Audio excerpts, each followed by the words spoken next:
Madam सिर्फ 2 ही लोग हैं पूरे गांव में जो हमारे केस में गवाही देना चाहते हैं, लेकिन वो 2 लोग चश्मदीद गवाह हैं जो वहीं पे थे जब ये कांड हुआ था। उस टाइम पे वो वहीं पे थे और उन्हें सब कुछ पता है। वो जैसे जैसे हुआ है सब कुछ बताने के लिए तैयार है। क्या हम जीत जाएंगे? मैडम कितने विटनेसेस लिए आए, कितने गवाहों को लिए आए जिससे हमारा केस हमारे फेवर में डिसाइड हो जाएगा? कितने मिनिमम गवाह होते हैं और कितने मैक्सिमम गवाह हो सकते हैं? क्या कोई प्रोविजन है ऐसा कि मिनिमम 2 ही गवाह होने चाहिए या मैक्सिमम 2 ही गवाह होने चाहिए? 2 ही गवाह हर जगह पे क्यों लगते हैं, हर डॉक्यूमेंट पे? Good morning everyone. In this video, I am going to discuss about how many witnesses you are needed to prove your case. जी हाँ, आज हम इस वीडियो में बात करेंगे कि आपको कितने गवाह चाहिए जिससे आपका मुकदमा आपके फेवर में डिसाइड हो सके, आपका मुकदमा आपके फेवर में प्रूव हो सके. जी हाँ, in the recent judgment, Ajay alias Ajju and others versus State of Uttar Pradesh means एक हमारा केस हुआ है अभी जल्दी का है जो जिसका नाम है अजय उर्फ Ajju and others versus state. Ajay उर्फ अज्जू आदि बनाम स्टेट ऑफ उत्तर प्रदेश. ये एक मुकदमा हुआ है. सर्वोच्च न्यायालय ने ये कहा है it is quality not a quantity of witness. Means कितने ज्यादा गवाह हैं इसकी जरूरत नहीं है, जो गवाह पेश किए गए हैं वो कितने सटीक हैं ये जरूरी है. और ये बात बोलते हुए इन्होंने कन्विक्शन दिया है एक एक्यूज्ड को for a life imprisonment for a case of murder. इस मर्डर के केस में किसी को इन्होंने लाइफ इम्प्रिजनमेंट की सजा दी है. कन्विक्शन किया गया है सुप्रीम कोर्ट के through. Conviction Allahabad high court के थ्रू किया गया था, लेकिन सुप्रीम कोर्ट में उस कन्विक्शन को चैलेंज किया गया था. तो सुप्रीम कोर्ट ने इस बात को अप्रूव कर दिया है कि गवाह मीन्स इसी बात पे शायद कन्विक्शन किया गया है कि बहुत ज़्यादा गवाह नहीं पेश किए गए, बहुत कम गवाह पेश किए गए. तो उन्होंने कहा कि जो गवाह पेश किए गए हैं वो सारा सबूत क्लियर करते हैं, सब कुछ क्लियर करते हैं, जो भी घटना हुई थी उसको क्लियर कर रहे हैं. इसलिए हम सिर्फ इस बेसिस पे किसी के कन्विक्शन को रोक नहीं सकते हैं. जी हाँ, अब उसके बाद आपका है कि कितने मिनिमम आप जो है गवाह लाए तो आपको केस में जीत सकते हैं, आपका केस आपके फेवर में डिसाइड हो सकता है, या फिर कितने गवाह की जरूरत पड़ती है. देखिए, गवाह कई टाइप के होते हैं. सिर्फ एक तरीके के गवाह नहीं होते, कई तरीके के गवाह होते हैं. एक वो गवाह होता है जो फैक्ट को बताता है, मीन्स जो उस टाइम पे जो चीज हुआ था उसको बताता है. कुछ गवाह होते हैं जो फॉर्मल होते हैं, जैसे पुलिस इंस्पेक्टर, मेडिकल ऑफिसर्स, ये सारे गवाह जो होते हैं इनको फॉर्मल विटनेसेस कहते हैं. कुछ आई विटनेसेस होते हैं. एक होता है विक्टिम जो खुद भी वो भी गवाह बन सकता है क्योंकि उसकी गवाही भी जरूरी होती है. उसी के साथ में गलत हुआ होता है तो उसको अधिकार है अपने साथ जो गलत हुआ है उसके बारे में बोलने का. और ये डिफेंस लॉयर का भी अधिकार है कि क्या सच में उसके साथ गलत हुआ है, इस जानकारी को उससे प्राप्त करने का. इसलिए जो विक्टिम है वो भी गवाही, उसको भी गवाही के लिए बुलाया जा सकता है या फिर बुलाया भी जाता है. तो इससे हमें लगता है आपको ये प्रूफ हो गया है कि आप कितने ज्यादा विटनेसेस प्रोड्यूस कर सकते हैं, कितने ज्यादा गवाहों को कोर्ट में ला सकते हैं. इसकी कोई भी मीन्स जरूरत नहीं है. आप जिन गवाहों को लेकर आ रहे हैं क्या वो आपके मुकदमे को प्रूफ करने के लिए सफिशिएंट है? तो अगर ऐसा 1 या 2 गवाह भी है तब भी आप मुकदमा जीत जाएंगे. लेकिन अगर 10 गवाह ऐसे लेकर आ गए आप कोर्ट में जिन्हें आपके जो केस है उसके बारे में कुछ भी नहीं पता है, तो फिर आप मुकदमा हार जाएंगे. चाहे क्रिमिनल हो या फिर सिविल मुकदमा हो, इन दोनों में गवाही बहुत ज्यादा इंपॉर्टेंट रखती है क्योंकि आपने अपने फैक्ट्स को तो रख दिया है कोर्ट के सामने, लेकिन कोर्ट उनको सही थोड़ी ना मानेगी. ये तो आपके ऊपर मीन्स बर्डन आपके ऊपर आता है कि आप ये बताएं कि जो हम कह रहे हैं वो सही कह रहे हैं. तो इस बात को आप कैसे प्रूफ करेंगे? ये गवाहों के थ्रू प्रूफ करेंगे. और कितने गवाह आपको लाने हैं? बहुत सारे नहीं, लेकिन जो लाएं वो अच्छे गवाह होने चाहिए. मीन्स जो आपकी सारी मीन्स अगर आपका सिविल सूट है तो वो आपकी प्रॉपर्टी के बारे में अच्छे से जानते हो, आपने जो चीज अपनी प्लीडिंग में कही है, जो चीज अपने दावे में कही है, उन सारी चीजों को वो अच्छे से जानते हो. ऐसा ना हो कि आप जो लिख कर आए हैं उसको वो जानते ही नहीं है, या आप जिस प्रॉपर्टी के बारे में बात करें उस प्रॉपर्टी को वो जानते ही नहीं है. और उनको आप गवाही में खड़े कर दिए, तो आपका पूरा जो मुकदमा होगा वो आपके फेवर में डिसाइड होते होते किसी और के पक्ष में चला जाएगा। और देखिए, ये जो सिविल मुकदमे होते हैं, ये जो फाइल करता है उसके ऊपर ही सारा बर्डन ऑफ प्रूफ होता है, उसको ही सब कुछ प्रूफ करना पड़ता है। अगर वो प्रूफ नहीं कर पाता है तो मुकदमा उसके फेवर में डिसाइड नहीं होता है। अब हम बात करते हैं, अगर कोई डॉक्यूमेंट है तो उसमें कितने विटनेसेस होने चाहिए, मिनिमम मैक्सिमम कितने गवाहों की जरूरत पड़ती है। देखिए, ऐसा कोई नियम नहीं है कि इतने गवाह होने चाहिए, लेकिन बेसिकली हम 2 गवाहों के सिग्नेचर करवाते हैं। क्यों?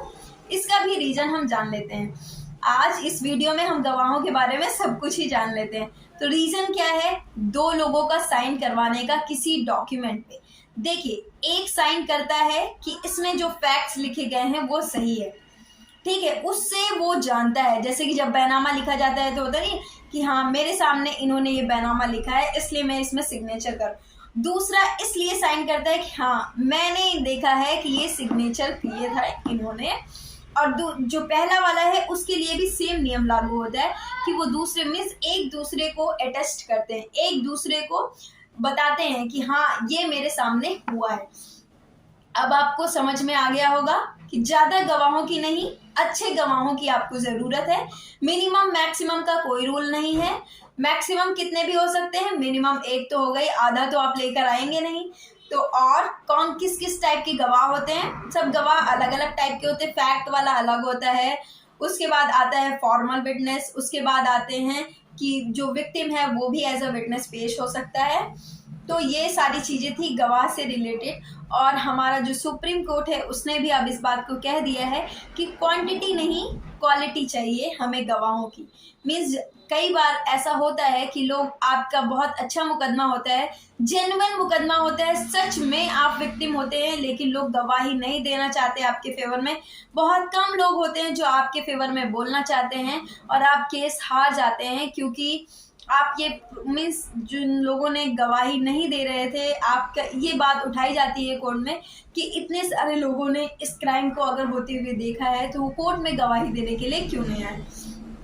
तो अब मुझे लगता है कि आप सारे कोर्ट्स को भी, आप ये जजमेंट, अगर आप लॉयर हैं तो इसे कोर्ट भी कर सकते हैं, अगर आप प्रोसिक्यूशन की तरफ से हैं, कि देखिए क्वालिटी चाहिए, क्वांटिटी नहीं चाहिए। तो इस बात पे बहस ना ही करे दूसरा जो वकील है, डिफेंस का जो लॉयर है, वो सिर्फ अगर उसे बहस करनी है तो मेरिट पे बहस करे, ये टेक्निकल पॉइंट्स पे बहस ना करे तो अच्छा है। ओके, तो मुझे लगता है इतना इनफ है और कुछ ऐसा नहीं है। हाँ, उसके बाद आता है सिविल का मुकदमा, जिसमें हमें गवाहों की जरूरत होती है। उसमें भी हम बेसिकली 2 मिनिमम गवाहों को पेश करते हैं। ऐसा कोई नियम नहीं है, कुछ भी नहीं है, लेकिन ये एक मीन्स एक अंडरस्टैंडिंग के लिए, आपकी अंडरस्टैंडिंग के लिए है कि आप सोचिए, आपने मुकदमा फाइल किया है, आप तो गवाही देंगे ही, लेकिन आपको एक और गवाह लाना पड़ता है जो आपके मुकदमे के बारे में जानता हो, उसको अच्छे से कोर्ट में बता सके। अगर उससे क्रॉस किया जाए, मीन्स अगर उससे गवाही ली जाए, तो वो अच्छे से गवाही दे पाए। तो आपको अगर कोई भी विटनेस प्रोड्यूस करना है कोर्ट में, तो इस बात का ध्यान रखें कि जिसको आप प्रोड्यूस कर रहे हैं वो सारी चीज़ों को अच्छे से जानता हो। अगर नहीं जानता है तो आप उसको समझा दीजिए कि ऐसे ऐसे मैंने लिखा है, उसको अपना प्लेंट दे दीजिए, वो पढ़ ले कि हाँ ये हुआ, ऐसे ऐसे है, मुझे ये बताना है। उसको सारी फैक्ट्स अच्छे से बता दीजिए, किस नंबर का विवाद है, क्या विवाद है, पहले क्या बना हुआ था, अब क्या बना हुआ है, उस जो जमीन है उस पे कौन काबिज है, आप कब काबिज आप चले आ रहे हैं, मीन्स कब से आपके कब्जे में है, कब से उनके जिसके अगेंस्ट आपने फाइल किया उन्होंने कब्जा कर लिया है, क्या एक्चुअल सिचुएशन है, उत्तर में क्या है, पूरब में क्या है, पश्चिम में क्या है, दक्षिण में क्या है, नंबर क्या है, कितना रकबा है, आप उसमें अभी रहते हैं कि नहीं रहते हैं, कौन रहता था, आपके बाबा की जमीन है कि आपने बैनामे के थ्रू खरीदी है, बैनामे के थ्रू खरीदी है तो पहले जब बैनामा किसने किया था, क्या वो उसको जानते हैं। इन सारी चीज़ों को साबित मीन्स इन सारी चीज़ों को साबित करना होता है आपको।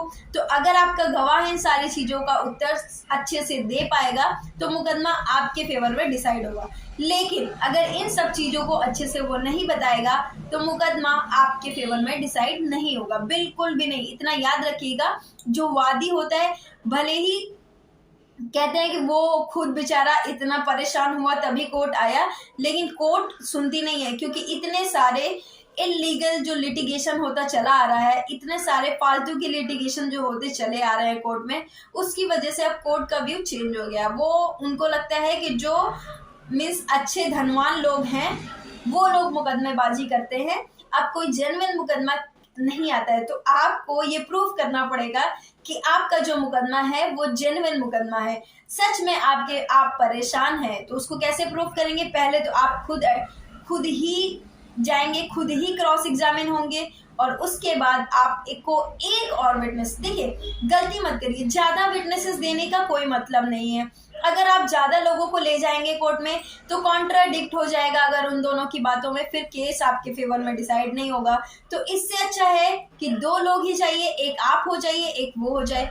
अगर आपका मुकदमा ऐसा है जिसमें कोई सेल डीड वगैरह क्वेश्चन में है, कोई विल डीड क्वेश्चन में है, तो कोशिश करिए कि एक आप खुद हो जाइए और दूसरा विटनेस जो हो वो जो सेल डीड है, जो विल डीड है, मीन्स जो भी डीड है उसका जो विटनेस है वही विटनेस अगर हो जाए तो अच्छा है।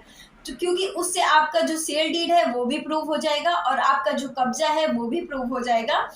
आपको कोई और विटनेस लाने की जरूरत नहीं पड़ेगी, क्योंकि अगर कोई और विटनेस आप लेकर आते हैं और उससे उस सेल डीड के बारे में कुछ क्वेश्चन पूछा गया और उसने कुछ उल्टा सीधा बोल दिया और दोनों की बातों में कॉन्ट्रडिक्शन आ गया, फिर आपका जो मुकदमा होगा वो काफी मिस वीक हो जाएगा, फिर आपकी जो आर्ग्यूमेंट होगी वो थोड़ी सी इधर उधर रिसफल कर जाएगी।